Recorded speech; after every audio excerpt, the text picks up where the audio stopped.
Hello, everyone, and welcome to episode 169 of the MTG Goldfish podcast. It's Seth, probably better known as Saffron Olive, and like usual, I'm joined this week by Richard. How's it going today, Richard? Hey Seth, what's going on? Not much. We actually have a ton of things to talk about today. So our agenda is pretty long. We got Dominaria pre-release events. We have a couple of different arena-related topics, arena codes, arena limited.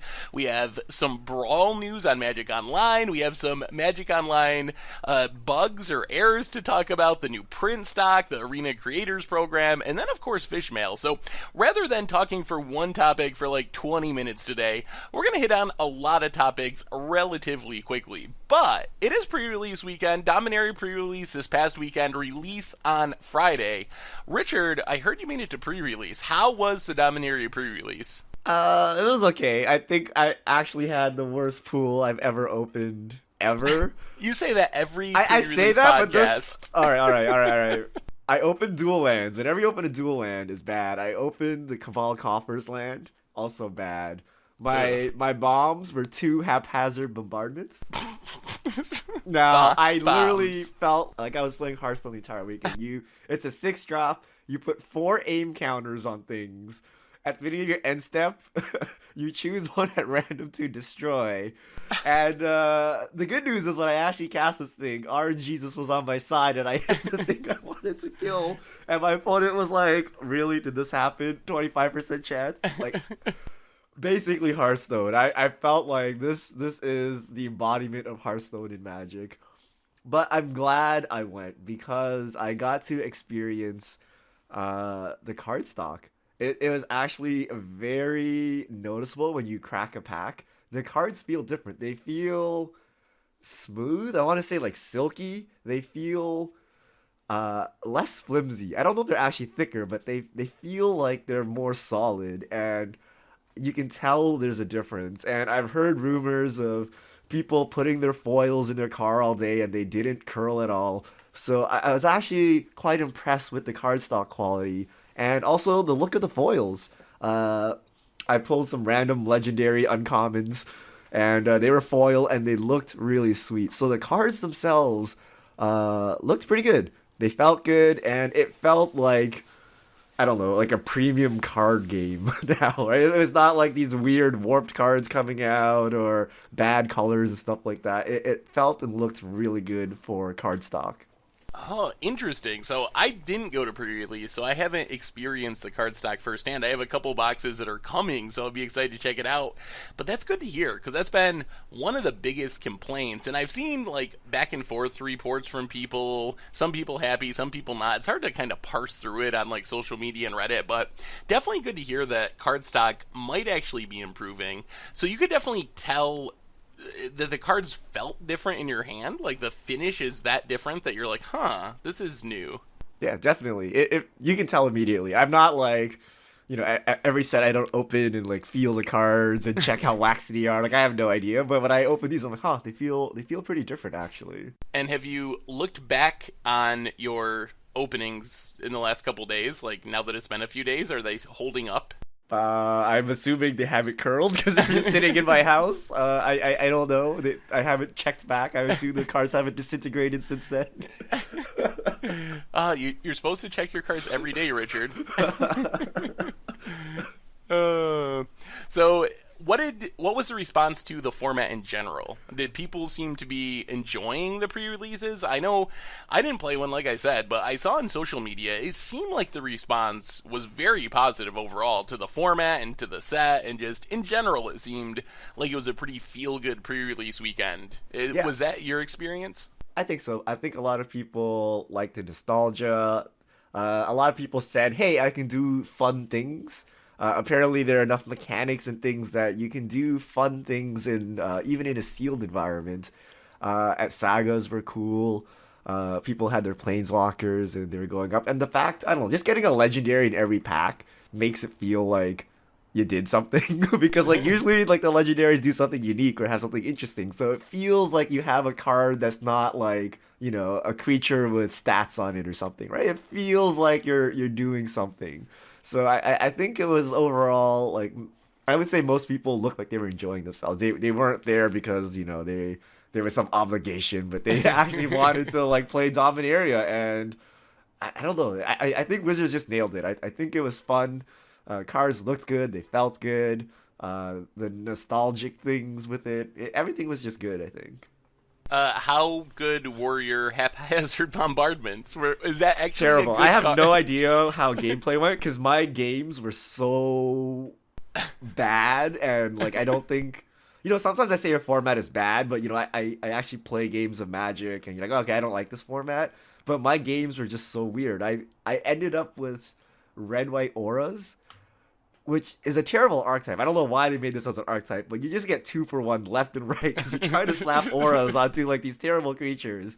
So either my games ended really quick where I landed an aura on a creature and they couldn't deal with it and I just killed them, or they just bounced my creature 2-for-1 myself and I died holding some haphazard bombardments in hand. So I don't know that any of my games represented actual games in Dominaria. So I don't have any real opinion on the format. What was the sweetest thing you blew up with your 2 haphazard bombardments? Did you catch any sweet mythics or anything? Kazarov, Singer Pureblood I hit. Oh, it was that's the 7-mana 4/4 that can gun down creatures. So if the opponent would have untapped, he would have just gunned down my entire board. But luckily, haphazard bombardment, end of turn, hit the Pureblood, just like I drew it up. Oh man, well I'm excited to check it out on Magic Online. I haven't actually played a event yet, but maybe for the stream tomorrow we'll see. Maybe we'll do some Dominaria Limited. Speaking of Dominaria and Magic Online, it seems like there's been some issues with the release of Dominaria. So Richard, what is going on with Dominaria on Magic Online? So apparently they're having collation problems with the packs on Magic Online. So this is, when you open a pack, it's not actually random cards. On Magic Online, they try to copy the print run in paper. So what that means is, certain cards come together more frequently than other cards, and it's not random, there's an order. And especially with Dominaria, every pack has a legendary. And apparently they screwed this up, and there are a bunch of legendaries that don't have a foil counterpart on Magic Online. You can actually search the card, it's there, but when you open packs, you don't get them. And the bots are reporting this because they open, presumably, tons of packs, and they're like, how come we can't get any foils of this? So I don't know what that means for redemption, because you need these foils to redeem foil sets, and I'm guessing a large majority of packs are opened, during the first couple of days of the set release. So the fact that these cards aren't in the packs, I don't know what Wizards is going to do with. It's a little awkward. Yeah, it's going to be very interesting because for foils on Magic Online, since people don't really want to play foils for the most part because they don't look that great, the big driver of foil prices is redemption. Like being able to redeem a foil set, it's kind of hard to put together a foil set in paper or expensive, so it's a good avenue to get paper foil sets. And having these cards missing, which probably going to mean they're going to be in really low supply, it's probably going to make redeeming foil sets really expensive. So not only will those cards likely be more expensive, it might even impact like some of the other cards as well. Like the Chase Mythics from the set in foil might be more expensive because people are going to be, you have to have one of each card to redeem the set. So it's going to make it very hard to put that together. So I'm going to be curious to see how this works out and if Wizards does anything about it. I wonder if can you think of any fix? Like, is there any way if you played pre-release events, they grant you a foil copy each of these cards or something to try to make up for it? Or are they just going to let it go as is? I have no idea. I mean, it is pretty bad. Like, imagine if, for example, you couldn't open a Karn in your packs, right? It's like kind of like that, except they're foil versions, so people won't be as upset. But if you're redeeming, it's a very big deal. And I don't know what they can't just give everyone a full, like the 30 missing foils. Like, how are they gonna do that? I mean, the closest is like give replacement packs, but then again, you just like flooded the economy with packs. So yeah, it would be something weird, like they add them to treasure chests or something stupid, or like increase the frequency of these foils temporarily in Magic Online. I don't know. It's a mess. It's one of those things that shouldn't happen, and because it's happened, it's really hard to solve because there's the random factor of, opening packs. How does something like this happen? How do you accidentally go into a pre-release weekend and just have 30 some odd cards literally not show up in the packs? Like that's a new one even for Magic Online it's standards. totally the legendary, every pack must have a legendary thing. Like they probably did that and botched it somehow. They're like, oh, we didn't add these legendaries to the list. Uh-oh. Well, that should be interesting. Something to keep an eye on, especially if you're interested in the world of Magic Online finance stuff or redeeming sets, or it seems unlikely that it will have an impact or too much of an impact on paper prices. I know we kind of freaked out a little bit with redemption times being cut like a year or two ago and thinking it could have an impact on the paper world, and I don't think it really has to any significant extent so far. It's been a weird year to parse through that with Standard being so weird and rough like a year ago or so it was hard to tell what was exactly going on financially, but it doesn't seem like the cutting of redemption windows had a huge impact, so hopefully it doesn't have any negative impact in the paper world, and hopefully Wizards figure something out to make sure that doesn't happen, because that's kind of a big error even by Magic Online standards. Mm-hmm. Well, in the world of digital Magic, we now have another program to talk about, and that is Magic Arena. So we have some interesting Arena stuff going on this week. First topic of Arena is Arena codes. So this has been something, it was so funny. Do you ever go to the Arena Reddit, Richard? The r/MTG Arena? Yeah, I'm subbed. So they heard that the codes were coming, and everyone was like, oh my god, it's going to be like Pokemon. Every pack we buy, we're going to get a free Arena pack. And then Wizards was like, well, actually, with these codes, 10% of them will have a pack in them. The other 90%, you get a bit of gold. I think it's 100 gold in a random uncommon. And then the subreddit was all upset for a few minutes, and then Wizards said, oh, well, this is just a test, though, so it could change in the future. And apparently this is just a test meant to most of the people on the Arena subreddit that, we're gonna get free packs every time we buy a pack. We're gonna get a free pack on Magic Arena. So I don't think that's happening. But what's your take on these codes, these rewards, this system, Richard? So I like that this is an option, but I like the fact that they're testing it. It means it's feasible to put codes into packs. They're thinking there, but I'm not that hopeful. I highly, highly doubt Wizards will add a pack. Like for every Magic paper booster you buy, you get a Magic Arena pack. I highly doubt they would do that. They have been so stingy with rewards. My guess is they'll give you something like, have a card frame, or, sign up, get a free starter pack or something like that. I don't know. But it's like I'm optimistic, but I'm very cautious given Wizards' track record so far.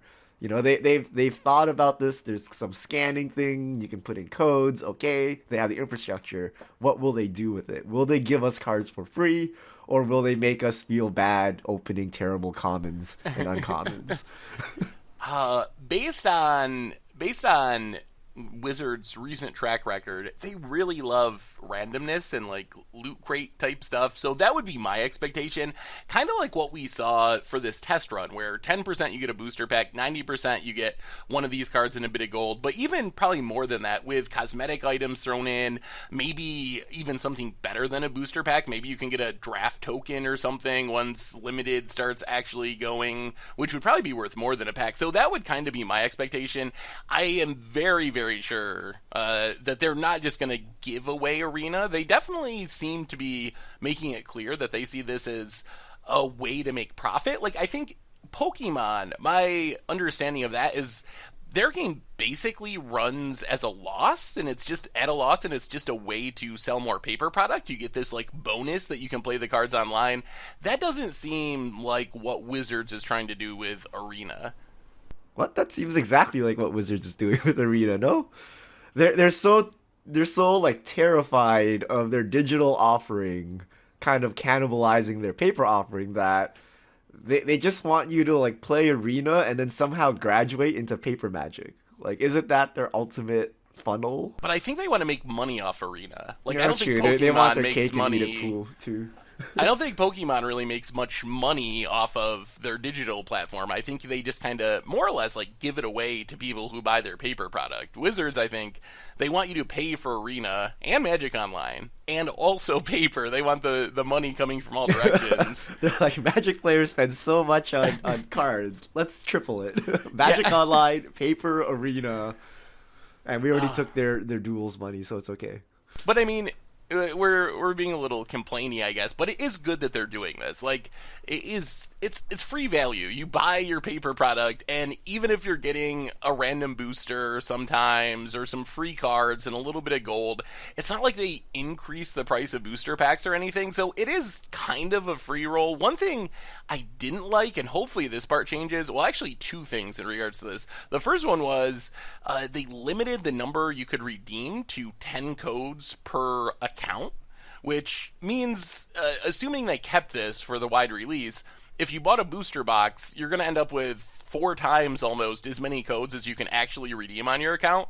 So I would like to see them get rid of that, especially since the rewards are kind of meh anyway. You might as well just let people redeem as many as they buy. Like, that puts a really weird cap on it. Like, if you're thinking, oh, I'm going to buy a booster box so I can get these arena codes, but you can only redeem 10 codes, why would you buy a booster box? You'd probably just buy the codes off someone if that's what you wanted to do. Or wait for your friend to open a booster box and steal 10 of their codes because they can't use them anyway. So what did you think about that cap on the code redemption? I don't know what to make. It doesn't make any sense. So I don't know what they're doing or where they're trying to go with this, but maybe they're just trying to test the cap. Like maybe in the future the cap is like 1,000 or something, right? And they're just putting it at 10 to like actually test that, it caps and it does something. So I wouldn't put too much stock in that number right now. I'm just assuming they're testing some kind of arbitrary cap. And the other thing, before we move on from the codes, that I hope they don't do because remember, we are in beta, things will change, but apparently you can't actually get Dominaria cards on Arena right now with like your wild cards or buy boosters, but with the codes, you open Dominaria cards and you can play them. So there were some screenshots on Reddit of people that were playing their non-Dominaria deck and having to play like against Llanowar Elves and other Dominaria cards. So it felt weird to me that you would not only like getting free stuff is great, but getting access to cards that literally, if you don't have a code, you can't have access to for another X amount of days. That part was a little weird to me. Yeah, that's bad, but I mean, that's how you add value to these commons, right? Llanowar Elves on its own is not, too crazy, but Llanowar Elves a week before anyone else has Llanowar Elves. Yeah, I guess that's true. That is a reason to go out and play a pre-release or buy boosters, getting cards early, so, Yeah. So Arena, sticking with Arena, we got a couple more Arena topics. One is they have a big update coming this week. We have Dominaria coming. We have big promised economy updates.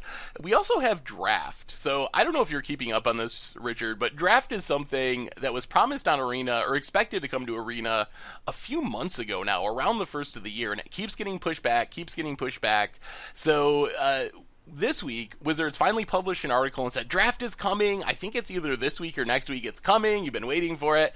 And then we found out it's actually this new kind of draft where you're drafting against 7 AI opponents and then you play games against real people. Also that all drafts are going to be non-phantom, so keeper drafts, which might have some economic impact. So what do you think about the draft situation on Arena? Oh, my Arena dreams have been crushed, Seth.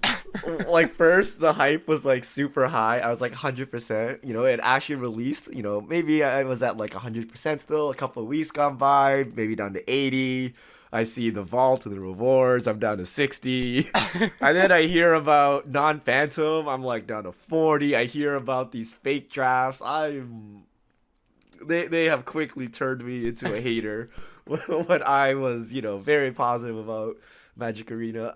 So talking Phantom versus non-Phantom, I want to play Magic without building a collection sometimes, right? It seems like they've thrown that totally out the window. You're always paying tons of money, buying cards, building a collection, and I don't know why that always has to be the default mode. I would like a draft where I draft for a couple bucks and I don't keep any of the cards and I'm good to go, right? When you make it so that all events are Phantom, it could end up being that instead of buying boosters and filling your vault and getting wild cards, the best way to get cards is to draft.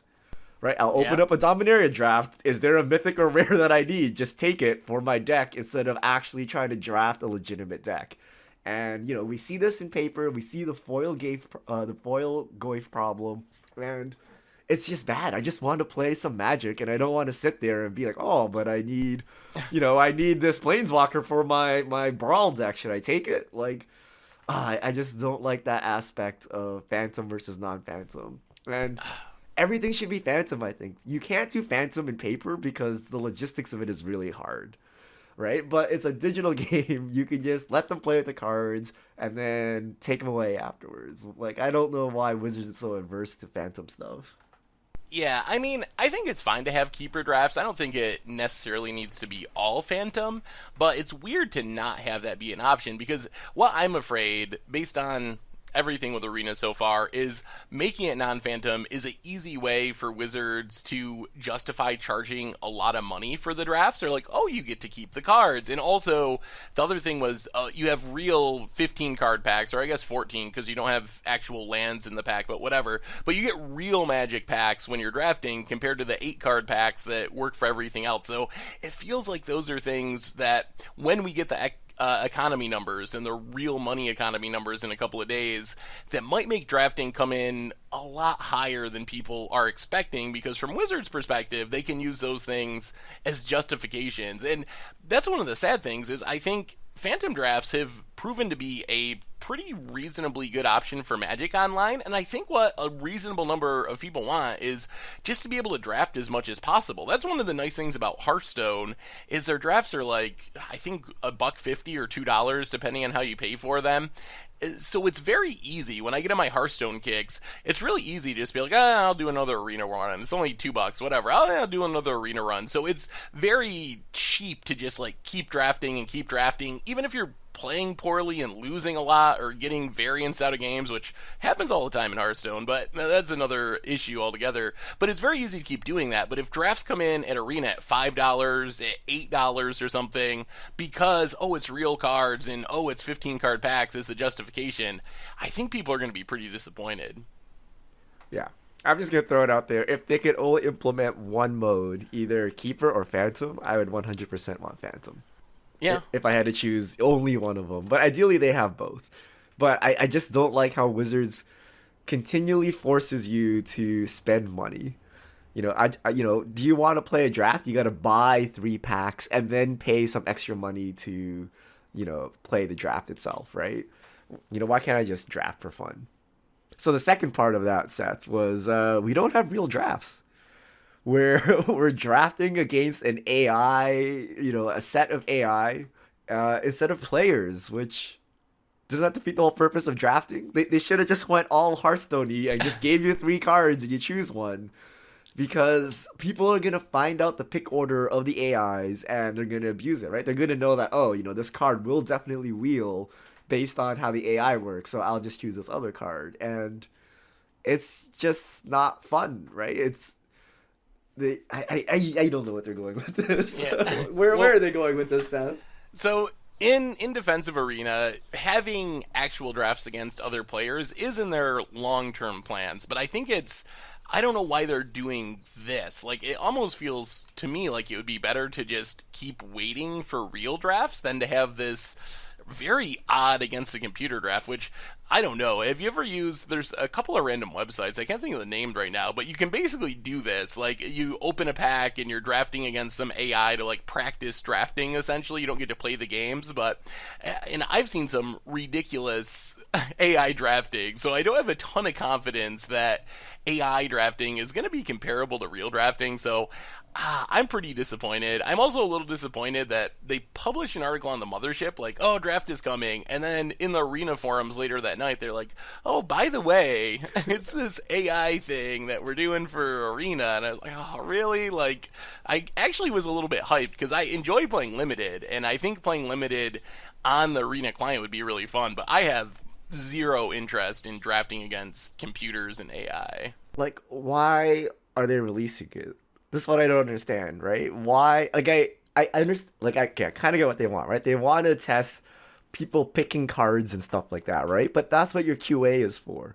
That's not for, your large pool of closed beta testers. It's like releasing a car without an engine and telling people to sit in it and see how it feels. But don't worry, when you buy it, it'll be totally different because it'll like have an engine, right? So I don't know why they're giving us these kind of micro steps that should be internal to them.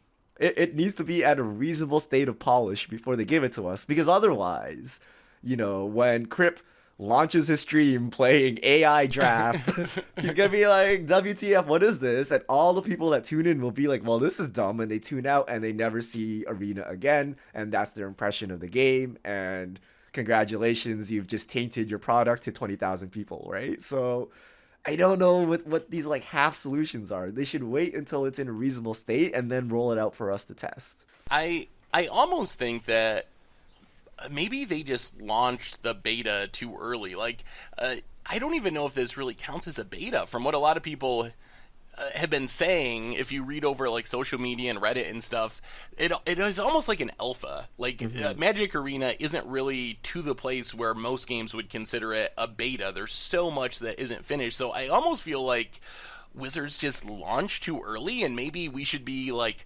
starting the beta process now instead of last fall, because the progress has been slow and it's been pretty clunky, and I almost feel like they're using the community is free quality assurance, like you were saying, rather than actual beta testing where you're just like, oh, I found this bug, here's the bug, I'm playing basically the full game. You're playing a shell of what the game should be or could be or maybe will be. So I don't know. I think the process has been a little bit strange to me, and I know they're talking about launching by the end of the year. They had the first quarter report from Hasbro come out, and that was again today mentioned that later in 2018 are going to have, like, it's going to be the finished version, and stuff like AI drafts 4 months after regular drafts are supposed to go live. Like, that makes me wonder if that's even a realistic target. Wait, we're supposed to get Arena by the end of 2018? Later in 2018, we're supposed to have official, launch of Arena. Oh boy. That's creeping in really fast. We're already a quarter of the way through the year.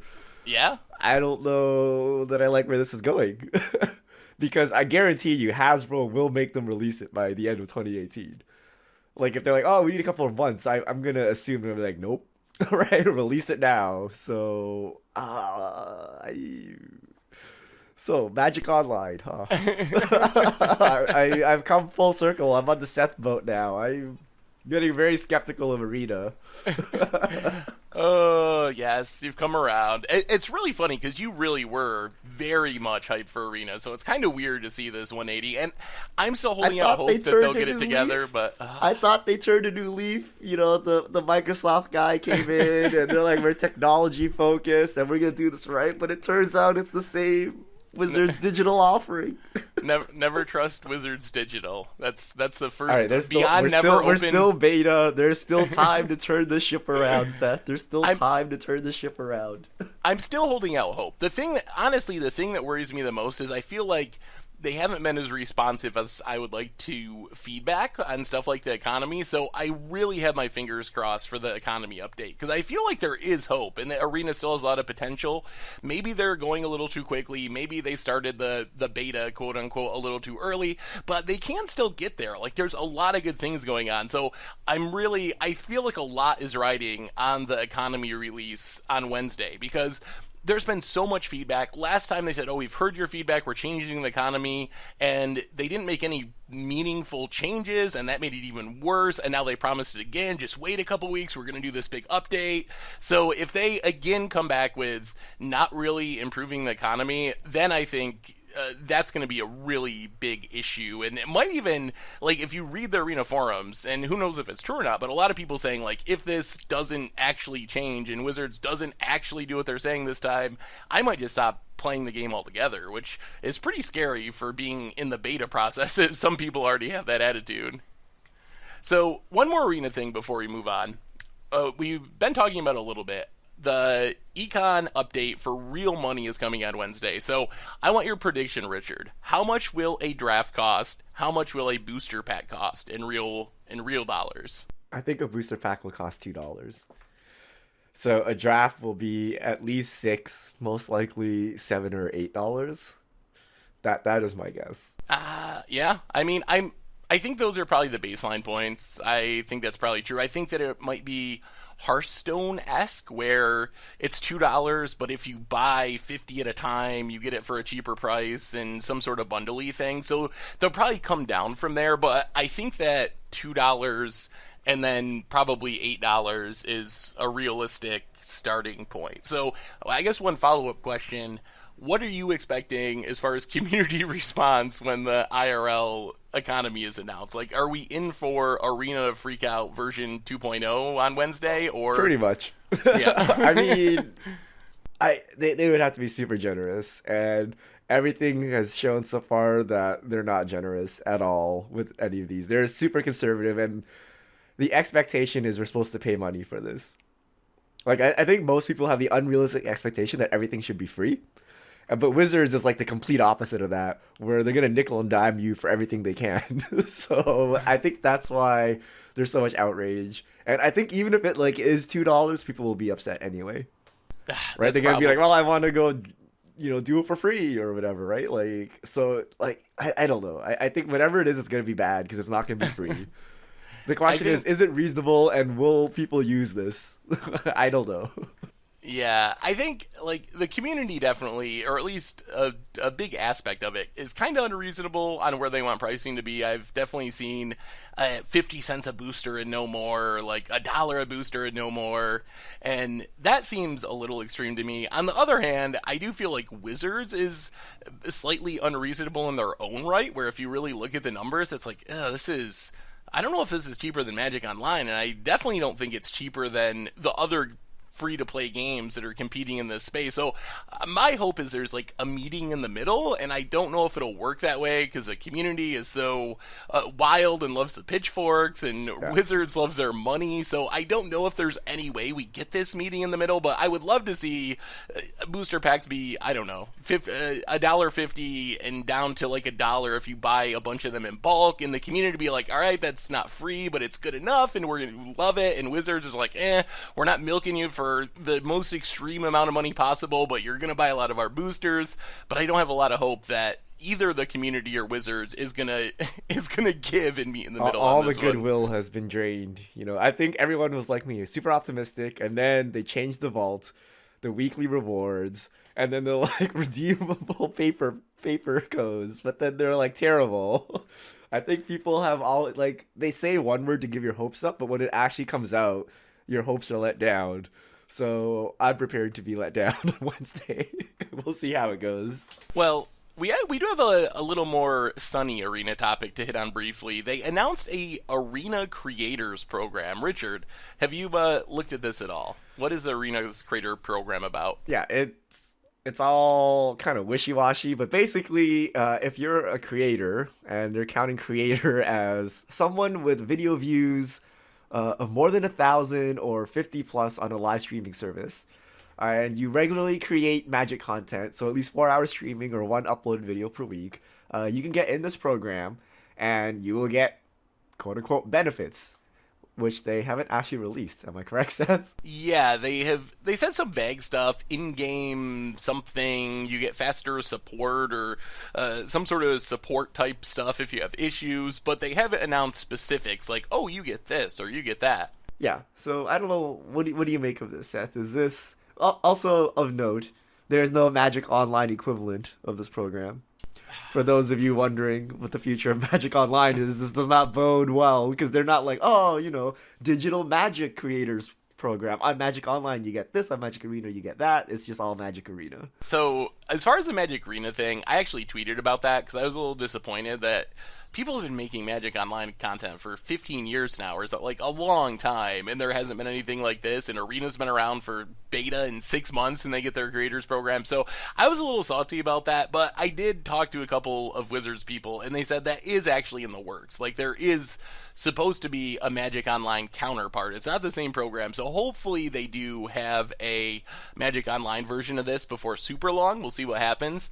As far as the program, I think it's great that Wizards is offering offering support to people trying to create. It's a little hard to parse through what that actually means without knowing more specifics about what you get by being part of it, but I mean, any amount of support is better than no support. Like, if you're relatively new to streaming or making videos, having the main Wizards account retweet your stuff, I think that's one of the things they mentioned. Like, you'll get more priority on the social media accounts, on the Wizards website.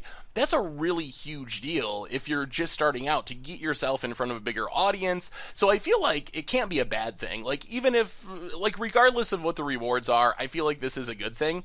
My only kind of criticism is 50 concurrent views is a lot on Twitch. Like, if you're a new streamer and you're playing Magic Arena, which is a game that doesn't have a big viewer base, it's pretty much brand new, it is going to be very difficult. So I feel like right now, the people that benefit from it are just people that are either they already have an audience from other games or they already have an audience from like Magic Online or Paper Magic or something. Those are the people that I think hit the benchmarks. So I kind of wish it was a little easier. Like, obviously you can't just give support to everyone because then there's no program and there should be some sort of baseline, but I feel like the baseline numbers might cut off a lot of people that this program would really help. Like people like Wedge and the Professor, like they're already getting on the mothership and the social media or whatever, even us or whatever, we get that support kind of naturally. So I wish it did a little bit more for the new people that are just starting off and trying to make content on Magic Arena. Yeah, my guess of what this program is kind of what you said. You're going to get featured in, say, the daily update. You're going to get invited to / featured in things like the Streamer Showdown and stuff like that, like those kind of events. What I don't believe this is here, have all the cards for free. Or even actual cards. I don't believe they'll give you like 5 boosters a week or something like that. They might give you a special card back or special frame showing you're a streamer or something. But everything seems to indicate this is more of a program to help you promote as opposed to any kind of financial aid or card aid or anything like that. So it's interesting. And it's interesting to see what they do with this going forward. If there's a bigger tier, for example, like the Crypt tier, where, you know, you're so big that you actually get something special. Like, I don't know what it would be, you know, like you come down to Wizards at the Pro Tour and do something. My guess is that'll be on a more one-on-one basis, but we've seen it done before with Amaz, with Crypt. When you get these really big streamers, I think there'll be something special that Wizards going to do to help promote their game to a wider audience.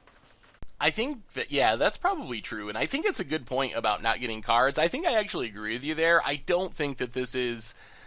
there's been bad feedback already from the community about some of the streamers getting more packs than other people, and that's during a beta when accounts are getting wiped and it doesn't really make a huge difference. So I would be surprised if this was actually giving you Magic cards to play in Arena. I think the in-game items, like you said, cosmetic items, they mentioned giving creators like beta codes to give out to their audience, so maybe things like that, some sort of like giveaway type stuff, but I think it definitely is more for promotion. And I mean, if you're someone that's making Magic Arena content, I definitely think you should apply for it. Like, it can't hurt. I applied for it. I got a thing in my email about it, and I applied for it, and it took like 2 minutes. It's a very short thing to fill out. So if you're thinking about streaming Arena, making videos for Arena, definitely do it. Also, if you're looking to hit the benchmark, go the YouTube route. That is, you are going to hit 1,000 views on YouTube because it's 1,000 total views. Like, so it doesn't have to be one video. If you put up videos on a regular basis, even if you're getting 20 views a video, you will get there most likely quicker than averaging 50 concurrent Twitch viewers. So even if you're a streamer,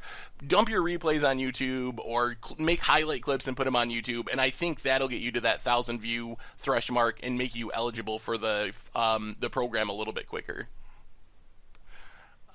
Anyway, one more topic and then fish mail. So, Richard, just this morning, we got some potentially scary finance news. I don't know how scary this actually is. So, Wizards, or actually Hasbro, released their first quarter earnings report, and it's kind of hard to parse through. Unfortunately, since Hasbro's a huge company, it doesn't just list out like, oh, Magic made this much money, these are the percentages. But what we know from the report is, compared to last year at this time, the first quarter of 2017, Magic is down, and they're hoping that Dominaria hype and Arena at the end of 2018 will help boost Magic. So that's one thing. Magic down. Also, the categories that Magic is a part of, which is gaming, Hasbro, and also Premier Brands, they were down significantly, like 20%. I think one was 19, one was 22%. So combined, the news is bad for Magic. We don't know exactly how bad these numbers are, because like I said, it doesn't say Magic down this percent. But we know that it wasn't a great quarter for Magic. So what do you make of this, Richard? Is this scary? Is this the Toys R Us shutting down? Should we care about this? Does it not matter? What do you think? I have no idea. It's too because it's lumped into basically every other game Hasbro has, like Monopoly. So Monopoly and Magic the Gathering are their headliners apparently. So I guess you could say it's bad because if we're headlining the category and the category's down 20%, that's probably not a good sign. But it could just mean that, you know, Magic was keeping even while Monopoly just plummeted off the face of the earth because Toys R Us shut down. We don't know. All we know is, in general, Hasbro's not doing too hot. And they specifically said Magic is not doing too hot, but they could not quantify it specifically. So, takeaway, I don't know. The takeaway is I'm scared for Magic Arena. Because, you know, if they're having bad quarters, there's going to be more pressure on kind of their premier brands, which Magic is one of, to perform and to, you know, this is where decisions that make money quickly, you know, that may not be good for the long term, may be pushed ahead, you know, like, just get Magic Arena out there so we make some money, even if it's terrible. We need to make some money this quarter so our earnings look good. So that's where I feel the fear from, not for Magic itself, but because Hasbro is not doing well, it might force Magic to do things, you know, things like reprint Jace the Mind Sculptor, or, you know, make more Master Set, or, you know, make pack prices high on Magic Arena, like kind of those things, as opposed to, you know, Hasbro going bankrupt next week. Like I don't think that's gonna happen. Magic's not dead, so those things are not concerning, but just the pressure it puts on Magic to perform. Yeah, I definitely agree. This is where the concern of like rushing out Arena early and maybe having that be a negative, like we were talking about earlier, like having the unfinished product showing up on Crypt Stream to 20,000 people and maybe being a negative in the long run. That's the kind of stuff I worry about. I think Dominaria response has been great. Standard has greatly improved. Modern is more popular than probably it's ever been. So I feel like there's a ton of great news as far as Magic having recovered from a pretty rough time, you know, a year ago, 18 months ago. So I feel like there's a lot of good aspects, but that's my concern. Are we going to see more supplemental products pushed out to try to get up the bottom line? Are we going to see Arena rushed out too early to the long-term detriment of the client because they really got to meet that 2018 date and they need that fourth quarter earnings to look good? So those are my concerns, but I don't know. I am not particularly worried about this report. I just hope that they don't freak out too much and make short-term decisions that are negatives in the long term to try to get that bottom line up. And I think that brings us to fish mail. So lots of topics today, but let's get to our fish mail questions. All right, if you have questions, send them to @MTGGoldfish with the hashtag MTGFishmail, and we'll get to your questions on air.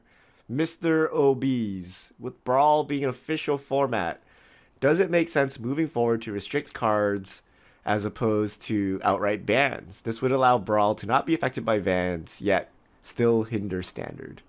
Oh man, we missed a topic, Richard. We were going to talk about Brawl. Well, maybe this will be a nice segue to mention that really quickly.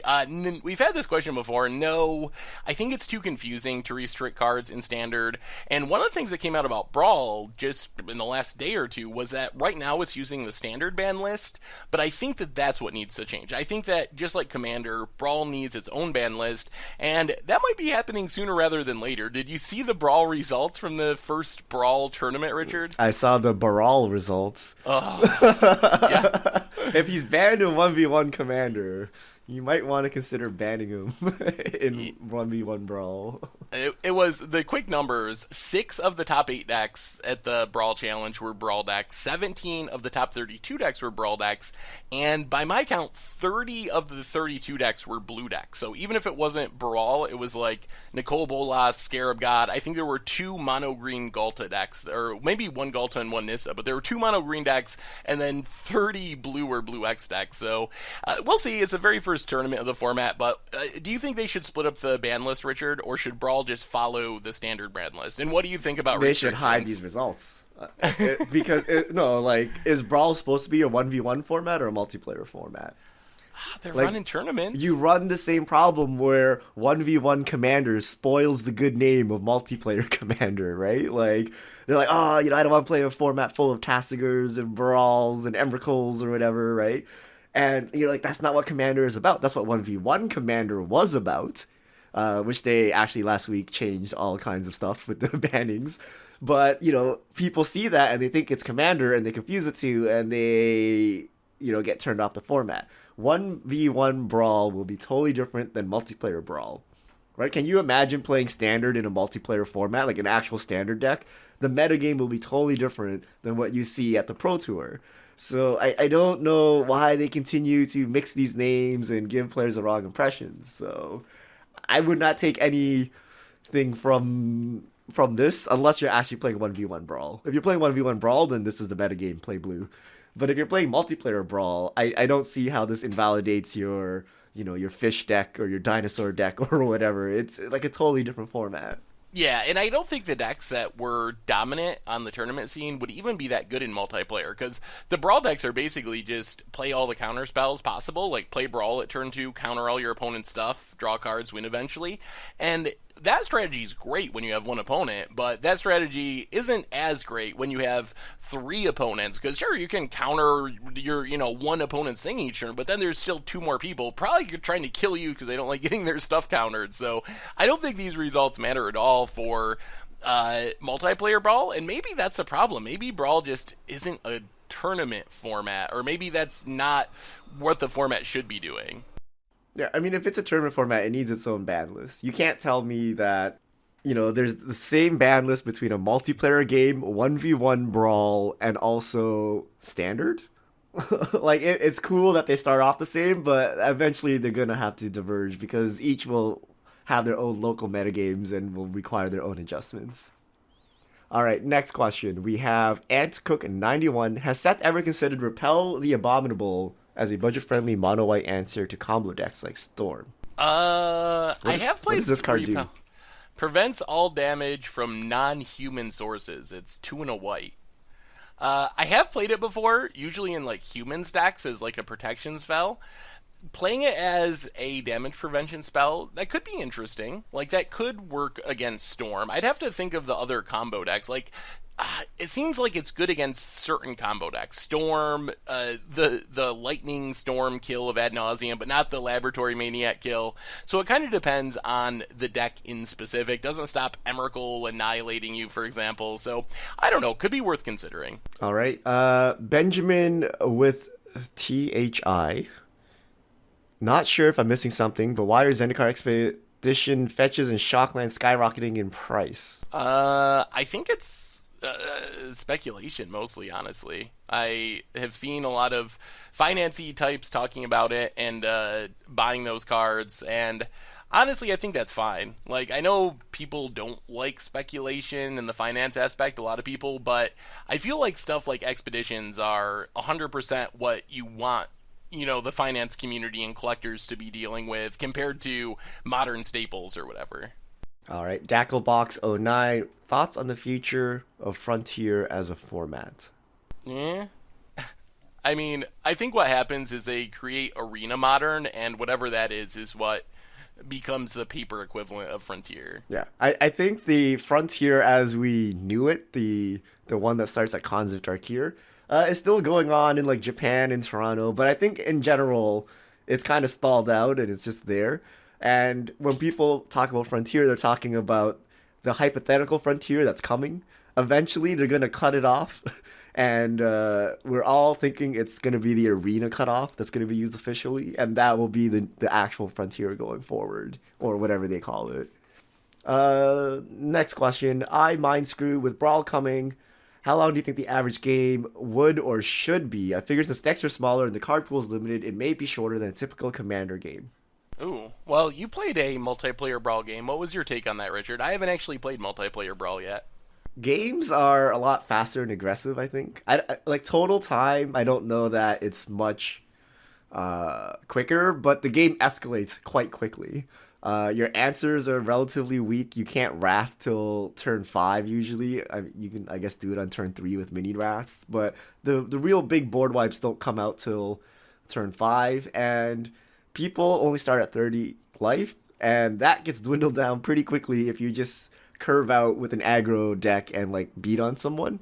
So I think it doesn't play like Commander, and it's actually more aggressive, I would say. I think the game escalates and gets into an interesting position quite quickly. Yeah, and I mean, I think just having less life, that would suggest that maybe it's slightly faster. Just less life means the game will end a little quicker, potentially, but interesting. And interesting what kind of, like, if you compare it to actual combo decks in Commander, like, they can end on turn 2 or turn 3, so they might actually be faster if you can't interact with them. But if you're playing like mid-rangey Dirtle decks, I think the game escalates much quicker in Brawl because the answers are not as good. Snore Johnson 664. Do you think any modern legal decks could compete in Legacy?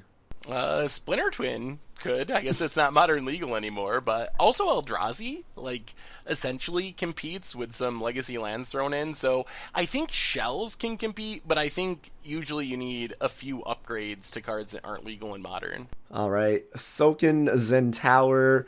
If WotC announced they are bringing all formats to Arena but not transferring collections, would you abandon Moto? How long do you think Moto would survive against a fully working Arena?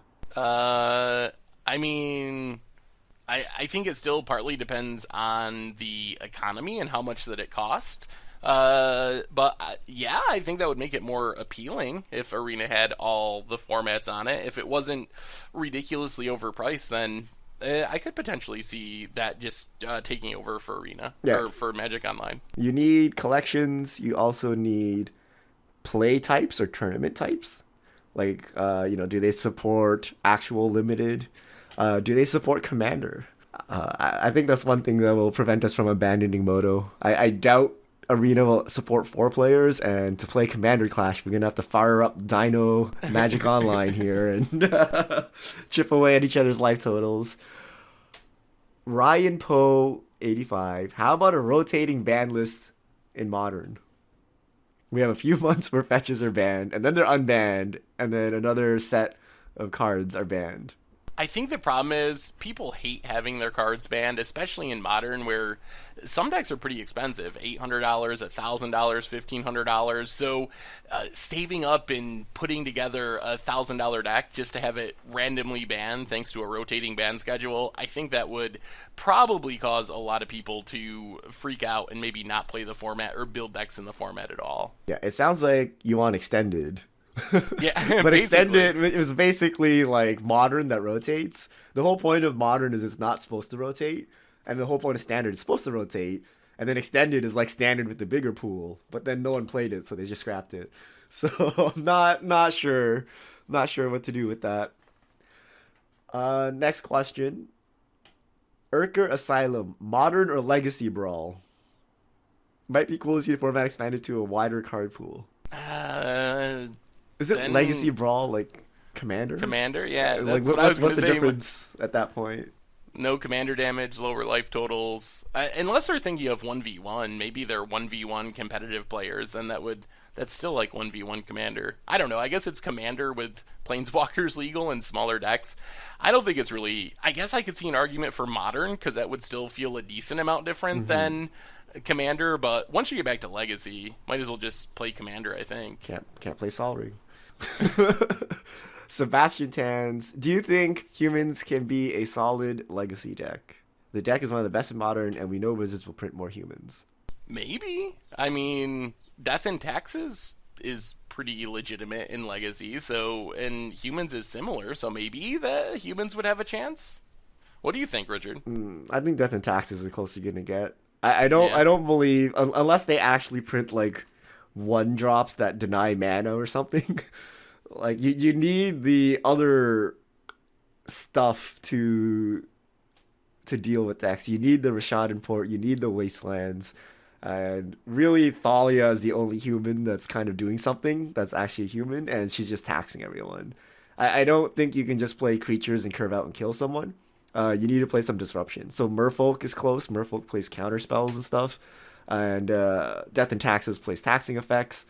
So if they make enough hateful 1 or 2 drop humans, you might get there. But currently, our best ones start at 2, and the majority of the humans deck in Modern starts at 3. So And I mean, with Death and Taxes, one of the best aspects of that deck is how Port and Wasteland really make the deck work and tax your opponent's resources and their mana. And I feel like humans, thanks to their 5-color nature, would have a hard time supporting 8 colorless lands. Semper Nemo, I have everything to play UW control in Modern, but I can't get over the 2/3/3/2 hump in Magic Online leagues. How would you tune the deck in the hyper aggressive meta? So I'm looking more towards 3/2s and 4/1s. Man, that's a tough one. Control in Modern is always up and down. I think it's probably a lot about just playing and playing and playing and playing and getting really good at it. The people that have success with control decks in Modern are typically people that have been playing those decks a ton. So I guess you could just add in more sideboard stuff for aggro, or you could play Kitchen Finks in the main deck. So I don't know if there's just one solution though to suddenly making that happen. Yeah, I heard one of my friends plays UW control. I heard periphery nodes. I don't know how legitimate that is, but that could be a thing for hyper aggressive decks. Also, Damping Sphere is now out. Fits right into UW control for your big mana matchups and storm matchups. Dylan J 9889, with the release of the Saga card type, do you think we'll see sagas in future sets decades from now that recap the events of the sets we're playing now? Like one of them describing Eldrazi Winter. I mean, maybe Return to Dominaria 50-year anniversary of Magic. Could see that happening. Yeah, if Magic is still around in 10 years, this could happen. Last question. Super Psycho. I haven't played Modern on Moto since Jace's return. Wonder if I should sell my Death Shadow deck as a whole, / keep the lands, keep the staples. If so, which ones? Don't want to get crushed by the metagame shifts. So it sounds like you're planning on playing Modern again at some point, maybe. I would definitely keep the lands. I don't know about keeping, like, if it's necessary to keep Death Shadow. Looking at a Death Shadow list, I would keep basically the entire mana base. I would keep the discard spells, Thoughtseize and Inquisition, and that, I mean, probably Snapcaster, and then I think that's, like, those are the cards I would definitely want to keep. Isn't that like the whole deck? You can sell your street race, your ops. Yeah, I guess if you're keeping all that, those are probably the most valuable cards in the deck. I think the cards that are expensive in that deck are the cards that you would want to keep, so maybe it's not even worth selling. Yeah, alright. And one last question is asked multiple times. I'll sum it up in one question for Seth. I'm not dabbing. Okay, no, not dabbing. Although that was a question.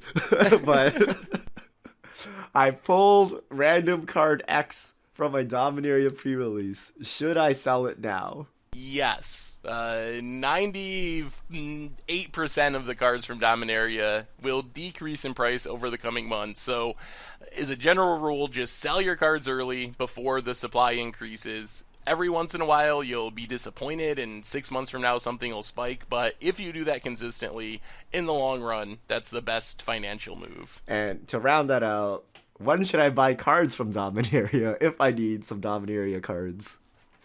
Basically, the longer you wait, the better off you'll be. But usually, if you can wait a month to 6 weeks, you'll start to see cards coming down in price towards their floor. And then keep in mind, rotation coming in September. So I would want to make sure I had gotten what I needed from Dominaria by, like, August, sometime in August, because with Kaladesh and Amonkhet blocks leaving, tons of the best cards and decks and standards leaving the format, it could be that Dominaria is suddenly like the Kaladesh of our post-rotation standard, where it's the best set with the best cards and prices might go up then. All right, sweet. So that's all our fish mail for this week. Thank you to everyone who sent them in. If you have questions, send them to @MTGGoldfish with the hashtag MTGFishmail. And I think that brings us to the end of episode 169 of the MTG Goldfish podcast. So, Richard, thanks for hanging out. It's always fun. Always a pleasure, Seth. And thanks everyone for listening. So, we will be back next week to talk some more Magic with episode 170. So, until then, this is the group signing out.